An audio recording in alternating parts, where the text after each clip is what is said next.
ကျမတို့ရဲ့ All About Dictatorship ဆိုတဲ့ channel လေးကနေကြိုဆိုပါရရှင်။ဒီကနေ့မှာတော့ဆရာလင်းယုံမောင်မောင်ဘာသာပြန်ထားတော့ဟစ်တလာ၏တည်တန်းစာဆိုသည့်စာအုပ်ကလေးကိုဖတ်ပြဖို့ရွေးချယ်ထားပါရရှင်။အဲ့ဒီစာအုပ်ထဲမှာဆရာလင်းယုံမောင်မောင်ရဲ့အမှားစာကိုစတင်ပြီးတော့ဖတ်ပြပေးပါမယ်ရှင်။ကျမနဲ့အတူတူလိုက်ပါနားဆင်ပေးကြပါအောင်နော်ဟစ်တလာ၏တည်တန်းစာ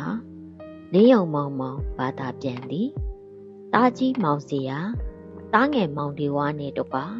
မျက်မှောက်ခေလူငယ်များတို့မြန်မာပြန်သူ၏အမှားဤစာအုပ်သည်လွန်ခဲ့သော1962ခုနှစ်ကအင်္ဂလန်ပြည်လန်ဒန်မြို့ Icon စာအုပ် Limited မှာThe Testament of Adolf Hitler အမည်ဖြင့်ထုတ်ဝေခဲ့သည့်စာအုပ်ကိုမြန်မာဘာသာဖြင့်လုံးစိပတ်စီတိုက်ရိုက်ဘာသာပြန်ဆိုထားခြင်းဖြစ်ပါသည်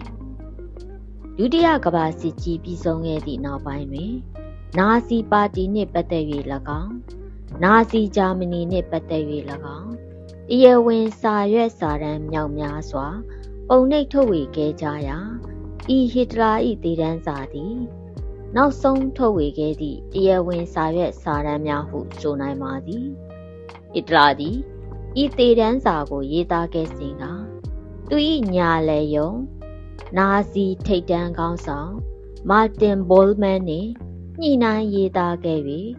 ဂျာမန်ဘာသာဖြင့်ရေးသားခဲ့သောမူရင်းစာရွက်များပေါ်တွင်ဘောလ်မန်ကိုယ်တိုင်လက်မှတ်ရေးထိုးခဲ့ထားသည်ဖြစ်ရာဤစာရွက်စာတမ်းများကိုဟစ်တလာဘောလ်မန်တို့၏တရားဝင်စာရွက်စာတမ်းများဟစ်တလာ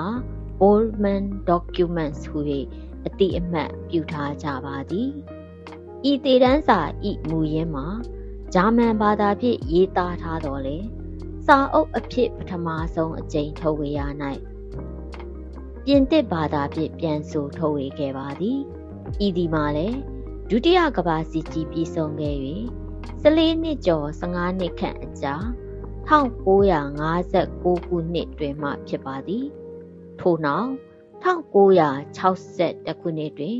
အင်္ဂလိပ်ဘာသာဖြင့်ပထမအကြိမ်ပုံနှိပ်ထုတ်ဝေခဲ့၍ထိုနှစ်မှာပင်ဒုတိယအကြိမ်ထပ်မံထုတ်ဝေခဲ့ရပါသည်တဖန်1962ခုနှစ်တွင်တတိယအကြိမ်ထုတ်ဝေခဲ့ပြန်ရာယခုဤမြန်မာပြန်စာအုပ်သည်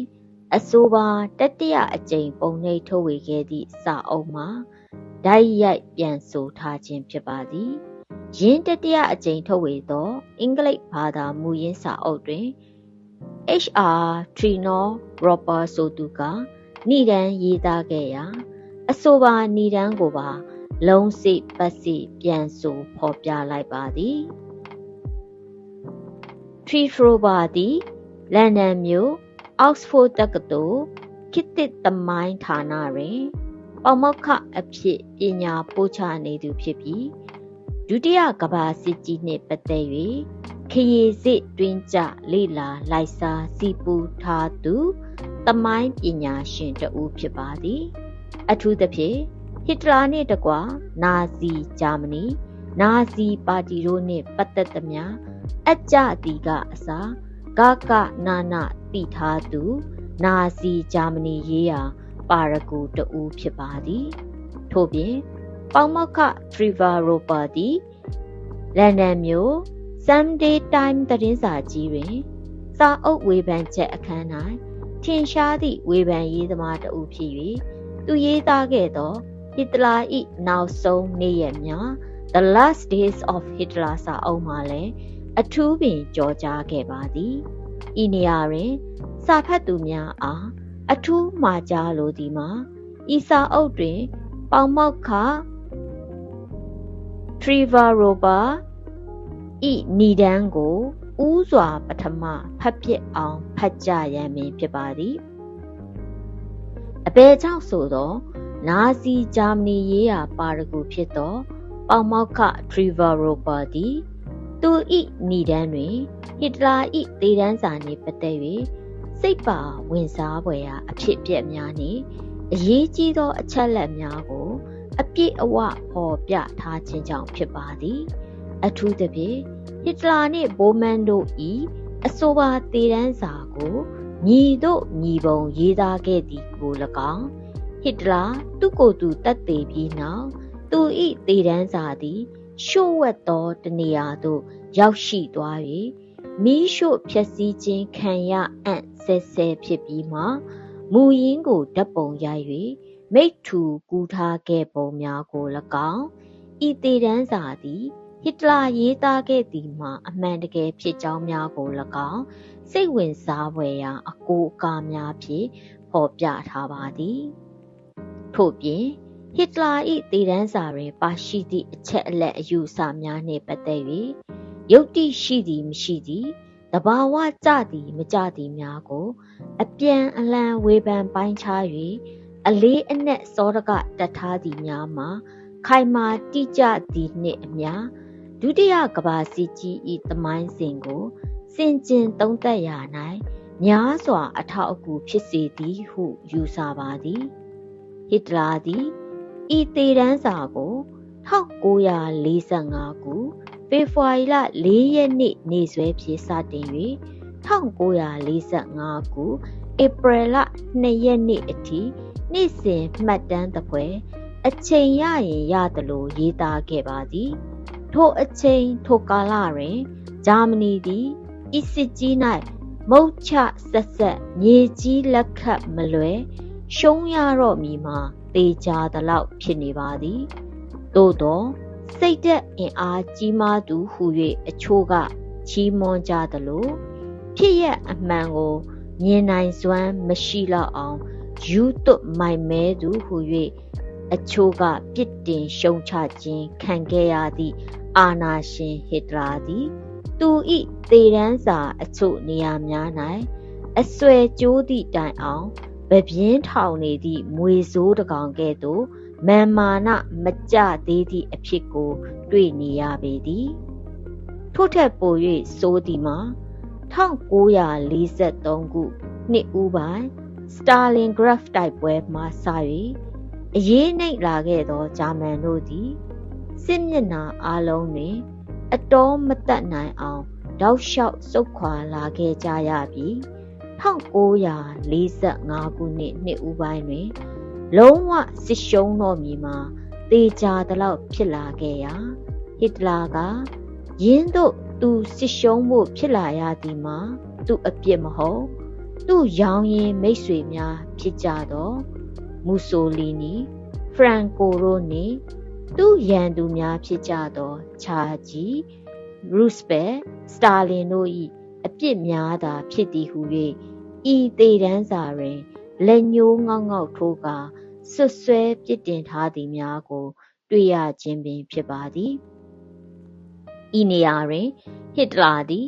ဒေါသကိုမထိန်နိုင်ပဲသူ့ရင်ထဲရှိသမျှဖွင့်၍အံချခဲ့ဟန်တူပါသည်အဘယ်ကြောင့်ဆိုသောထိုစဉ်ကဗြိတိရှဝန်ကြီးချုပ်ချာချီအားအမေရိကန်ကာပြားအရက်သမားဟူ၍၎င်းအမေရိကန်သမ္မတရူစပက်အားခွေးနှကောင်ကိုက်သည့်ကြားပြည်သူလူထုကိုဆွဲသွင်းခဲ့သည့်ရာဇဝတ်ကောင်ဟူ၍၎င်းအီတလီဖက်စစ်အာဏာရှင်မူဆိုလီနီအားအနိုင်ရသည့်ဘက်မှပါတတ်သည့်အချောင်သမားဟူ၍၎င်းပြင်သစ်ပြည်ကြီးအားပါသမျှငွေကိုခြူတတ်သည့်မိန်းမလယ်ဟူ၍၎င်းရเสียမရှိအောင်ပက်ပက်ဆက်ဆက်ရေရွတ်ကျိန်ဆဲထားသည်များကိုဤသေတမ်းစာတွင်တွေ့ရသောကြောင့်ဖြစ်ပါသည်သို့သောဒုတိယကမ္ဘာစစ်ကြီးဖြစ်ပွားခဲ့ရသည့်အကြောင်းရင်းနှင့်စစ်ကြီး၏သမိုင်းစဉ်ကိုဤသေတမ်းစာတွင်စင်ကြင်သုံးသပ်ဖော်ပြထားရ၌ဟစ်တလာ၏အတွေးအခေါ်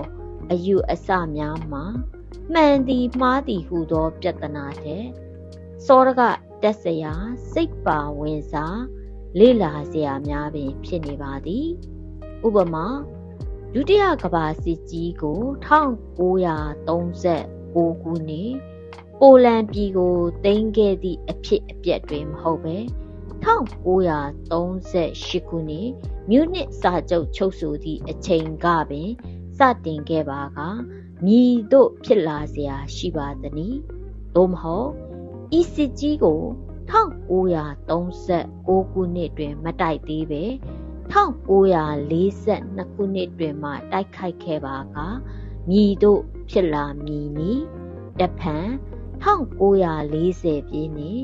ပြင်သစ်ပြည်ကြီးကြဆုံးပြီးနောက်တွင်စစ်ထဲသို့စပိန်ပြည်ပါဝင်လာခဲ့ပါကမည်သို့မည်ပုံဖြစ်လာမည်နည်းထိုစဉ်မြေထဲပင်လေဒေသနှင့်ဂျီထရောကာကျွန်းဆွယ်ကိုဂျာမန်တို့သိမ်းပိုက်နိုင်ပါကမည်သို့မည်ပုံဖြစ်လာပါမည်နည်းထို့ပြင်ဆိုဗီယက်ယူနီယံအား1941 ခုနှစ်ဇွန်လ28 ရက်မဟုတ်ပဲဟစ်တလာမူလကစီစဉ်ထားသည့်အတိုင်းရက်သက်5 ပတ်မှစော၍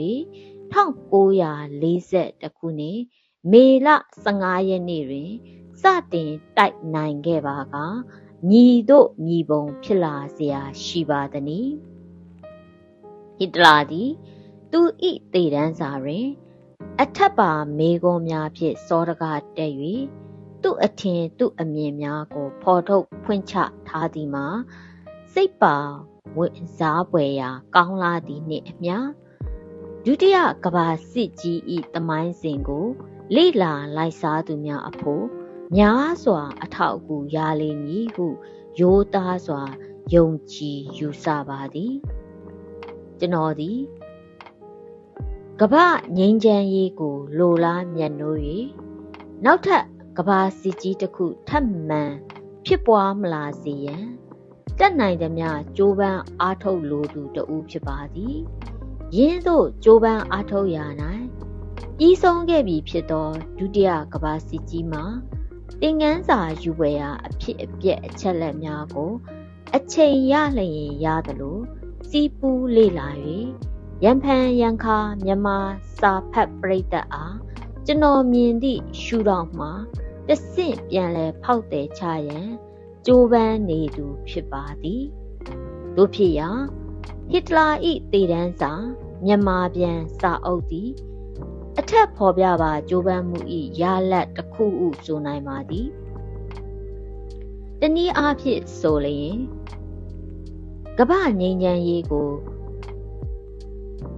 လိုလားမြတ်နိုးသောစိတ်ဓာတ်ဖြင့်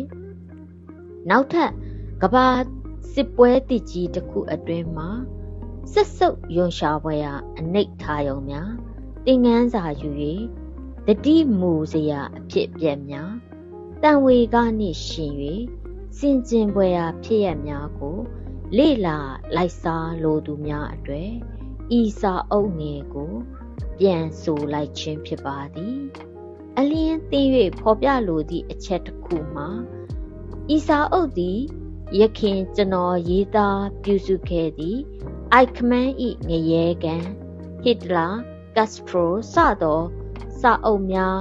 ကဲ့သို့မဟုတ်မူ၍မူရင်းအင်္ဂလိပ်ဘာသာမှာမြန်မာဘာသာသို့လုံးစိပတ်စိပြန်ဆိုထားသည့်စာအုပ်ဖြစ်ပါသည်ကျွန်တော်သည်နိုင်ငံရေးသဘောတရားစာအုပ်များနှင့်တရားဝင်စာရွက်စာတမ်းမိန့်ခွန်းမှတ်တမ်းများမှအပါနိုင်ငံခြားစာအုပ်များမှတိုက်ရိုက်ဘာသာပြန်သောအလုပ်ကိုတတ်နိုင်သမျှရှောင်ရှားလိုသူတဦးဖြစ်ပါသည်ဤသို့ဆိုလိုက်ခြင်းသည်ဘာသာပြန်အလုပ်ဘာသာပြန်အတတ်ပညာကိုအထင်သေးရှုံးချခြင်းမဟုတ်ပါယင်းသို့မဟုတ်ယုံများမကဘာသာပြန်အတတ်ပညာနှင့်ဘာသာပြန်အလုပ်ကိုအထင်ကြီးလေးစားလာသဖြင့်သာဖြစ်ပါသည်အမှန်အတိုင်းရှင်းရှင်းဝန်ခံရလျင်ဘာသာပြန်သောအလုပ်ကိုတတ်နိုင်သမျှရှောင်ရှားခြင်းသည်ဘာသာပြန်အတတ်ပညာတွင်ပိုင်နိုင်မှုမရှိခြင်းကြောင့်ဖြစ်ပါသည်တနည်းဆိုရလျင်ဘာသာပြန်အလုပ်ကိုကောင်းကောင်းမကျွမ်းကျင်၍ဘာသာမပြန်ရဲခြင်းဖြစ်ကြောင်းရိုးသားစွာဝန်ခံပါသည်စာအုပ်တစ်အုပ်ကိုဘာသာပြန်ရ၌ မူရင်းဘာသာနှင့်စာပေဥပမာအင်္ဂလိပ်ဘာသာနှင့်စာပေကိုအတော်အတန်ပိုင်နိုင်တက်ကြွရန်လိုအပ်သည့်နည်းတူမိမိ၏မိခင်ဘာသာစာပေဥပမာမြန်မာဘာသာစာပေကိုလည်းအခြေခံကြကြကျွမ်းကျင်တက်မြောက်ရမည်ဟုကျွန်တော်သဘောပေါက်နားလည်ထားပါသည်တို့ဖြစ်၍လည်းကျွန်တော်သည်ဘာသာပြန်အလုပ်ကိုဤမျှတွန်းဆုတ်နေခြင်းဖြစ်ပါသည်ထို့ပြင်ကျွန်တော်ရေးသားပြုစုခဲ့သည့်ဟစ်တလာကက်စထရိုစသောအထုပ်ပတ္တိများမှာနိုင်ငံခြားစာအုပ်တအုပ်ထဲမှာဓာတ်ရိုက်ဘာသာပြန်သည့်ထဲစာအုပ်အတော်များများကိုဖတ်ရှု၍မိမိရည်ရွယ်ချက်နှင့်မိမိခံယူချက်အရာမိမိအာဘော်နှင့်ရေးသားခြင်းကမြန်မာစာဖတ်ပရိသတ်အတွက်ပို၍ရသမြောက်လိမ့်မည်ဟုရိုးသားစွာယုံကြည်၍ဘာသာမပြန်မဲကျွန်တော်လက်တွေ့သလိုရေးသားခဲ့ခြင်းဖြစ်ပါသည်မည်သို့ပင်ဖြစ်စေဤဟစ်တလာဤသေတမ်းစာမှာမူတရားဝင်စာရွက်စာတမ်းများဖြစ်၍မလွဲမကင်းသောကျွန်တော်အာဘော်မပါပဲဓာတ်ရိုက်ဘာသာပြန်လိုက်ရပါသည်စာဖတ်သူများပို၍ရှင်းလင်းသဘောပေါက်စေရန်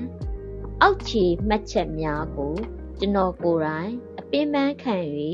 စုဆောင်ဖော်ပြထားပါသည်အကယ်၍စာဖတ်သူများအနေဖြင့်နားမလဲသဘောမပေါက်သောစာပိုက်များဝကြများတွေ့ရှိခဲ့ပါကကျွန်တော်အထက်ကဝန်ခံခဲ့သည့်အတိုင်းဘာသာပြန်ရာတွင်ကျွန်တော်၏ကျွမ်းကျင်မှုမရှိခြင်းကြောင့်ဖြစ်၍ခွင့်လွှတ်ကြပါရန်လေးစားစွာ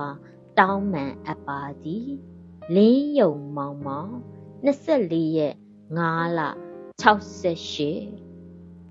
ယခုဖတ်ပြပေးခဲ့တာကတော့